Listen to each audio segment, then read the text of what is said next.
నిరుద్యోగులను బుట్టలో పడేయటం చాలా ఈజీ. జాబ్స్ లేక ఖాళీగా ఉంటున్న నిరుద్యోగులకు బంపర్ ఆఫర్ అంటూ కబుర్లు చెబితే వారిని ఇట్టే నమ్మేస్తున్నారు అమాయకులు. ఎవరికి పడితే వారికి ముందు వెనుక ఆలోచించకుండా లక్షలకు లక్షలు ఇచ్చి వంచనకు గురవుతున్నారు.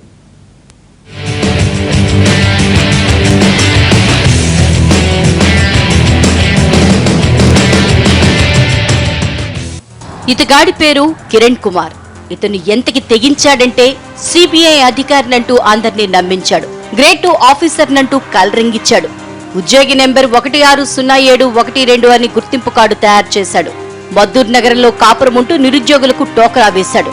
తమ పరపతితో ఉద్యోగాలు ఇప్పిస్తానని ఆశ పెట్టాడు. అన్ఎంప్లాయీస్ ను బురిడి కొట్టించాలని చూసిన ఇతని బండారం మొత్తం బయటపడింది.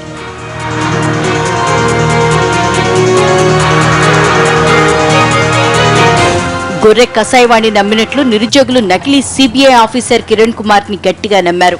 ఒక్కొక్కరు 2 నుంచి 5 లక్షల రూపాయలు సమర్పించుకున్నారు. నెలలు గడుస్తున్నా ఉద్యోగాలు రాలేదు. డబ్బిచ్చిన వాళ్లు కిరణ్ పై ఒత్తిడి తెచ్చారు. దీంతో సామాన్లు సర్దేశాడు. అక్కడి నుంచి జంప్ అయ్యాడు. అప్పుడు తెలిసొచ్చింది తమను మోసం చేశాడని. ఎలాగో అలా కిరణ్ కుమార్ ని పట్టుకుని కర్నూలు ఎస్పీ వద్దకు తీసుకెళ్లారు బాధితులు. ఇంకా అవన్నీ చూసి నమ్మి సిబిఐలో జాబ్ చేస్తున్నానంటే అంటే మంచి పలుకుబడి ఉన్న వ్యక్తి నేను. నాకు సీఎం తెలుసు, వాడు తెలుసు, వీళ్ళు తెలుసు, మినిస్టర్స్ తెలుసు. అట్లా అని చెప్పి అందరితో అట్లా దాదాపు 35 లక్షలు 40 లక్షల దాకా వసూలు చేశాను. అతను వసూలు చేసి తర్వాత తీరా మాకు కాదు అని తెలిసింది. ఉద్యోగాల పేరుతో మోసగించిన కిరణ్ పై కేసులు పెట్టారు పోలీసులు. కర్నూలులోనే మోసాలు చేశాడా, ఇంకా ఎక్కడైనా ఇలాంటి వేషాలు వేశాడా అనే విషయాలపై ఆరా తీస్తున్నారు.